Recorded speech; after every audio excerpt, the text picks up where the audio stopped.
Par deux fois, le Coran relate que les trois lettres entrecoupées, ta, sin, mim, représentent les versets du livre explicite, le Saint-Coran. La première, chapitre les poètes. La deuxième, chapitre le récit.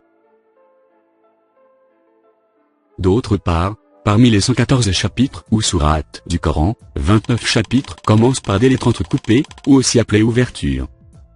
Et toutes ces lettres entrecoupées, de ces 29 chapitres, sont composées de ces 14 lettres fondamentales. Par contre, si on comptabilise la répétition de toutes ces lettres entrecoupées, on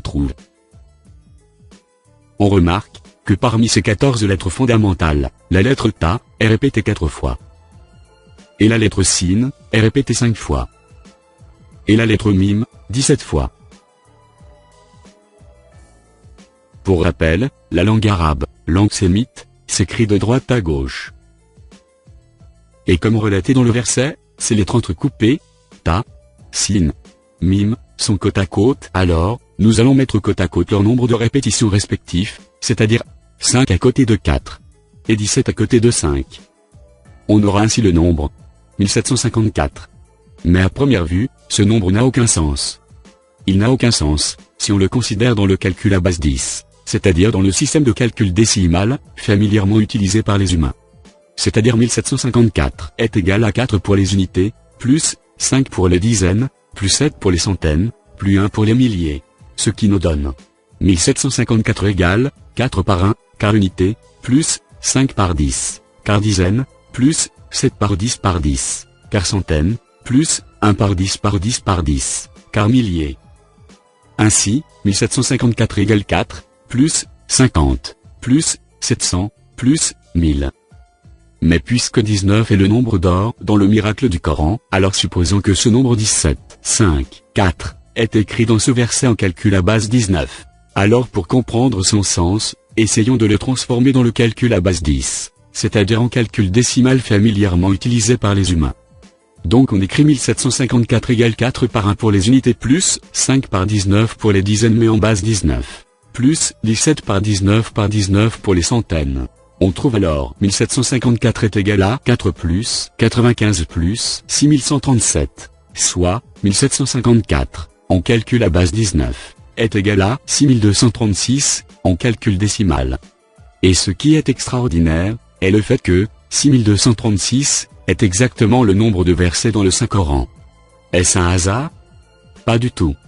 Car les deux versets dont il est question affirment que ta, sin, mim, sont les versets du Coran, et c'est ce qu'on a trouvé par le calcul, 6236. Soit, le nombre de versets du Coran qu'on a aujourd'hui entre nos mains, et est partout dans le monde, et qui date du 7e siècle. N'est-ce pas là, une preuve que ce Coran, nous peut être une œuvre humaine? Sachant qu'au 7e siècle, quand le Coran fut révélé, les gens ne connaissaient même pas le système de calcul à base 19, et même le symbole du zéro n'existait pas encore puisqu'il sera inventé quelques siècles plus tard. Au 7e siècle, en Europe par exemple, les gens utilisaient les chiffres romains, alors leur parler du système de calcul à base 19, du moment que le zéro n'existait même pas, est un mirage. N'est-ce pas là, un miracle? Puisque le décodage, des trois lettres ta, sin, mim, du 7e siècle, par la conversion de leur nombre de répétitions du calcul à base 19 au calcul à base 10, nous a permis de trouver 6236, soit un nombre de versets absolument égal à celui du nombre de versets du Coran d'aujourd'hui, étant lui-même un fait exceptionnel. Et le plus étrange, est le fait que le calcul à base 19 était méconnu au 7e siècle, alors que le nombre des versets affichés explicitement, 1754, était en base 19. En plus, le Coran étant vieux de 14 siècles, ce calcul prouve qu'il est incorruptible, et confirme ainsi la véracité des deux versets suivants. 1. Son rassemblement nous incombe, ainsi que la façon de le réciter. Par ce verset, nous pouvons dire que, les compagnons du prophète, que la paix d'Allah soit sur lui, ont durant le califat d'Othman, rassemblé le nombre exact des versets du Coran, comme trouvé dans les trois lettres ta, sin, mim, soit, 6236 versets, d'où la véracité que le rassemblement du Coran était divin, comme relaté dans ce verset. 2. En vérité c'est nous qui avons fait descendre le Coran, et c'est nous qui en sommes gardiens.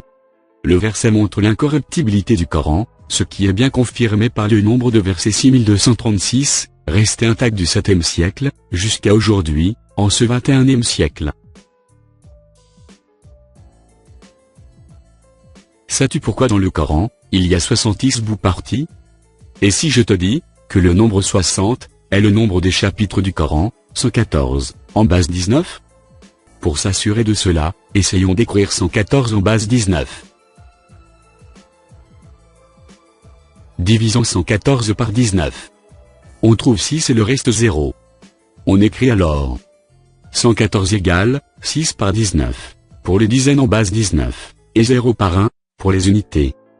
Donc en base 19, le nombre 114, a 6 comme dizaine, et 0 comme unité. Ainsi 114 en base 10, est égal à 60 en base 19. Conclusion, si le Saint-Coran est réparti en 114 chapitres distincts, il est aussi subdivisé en 60 parties égales, ou hizb. Ainsi, les 114 chapitres sont en quelque sorte la répartition qualitative du Coran, et les 60 parties ou hizb est sa répartition quantitative.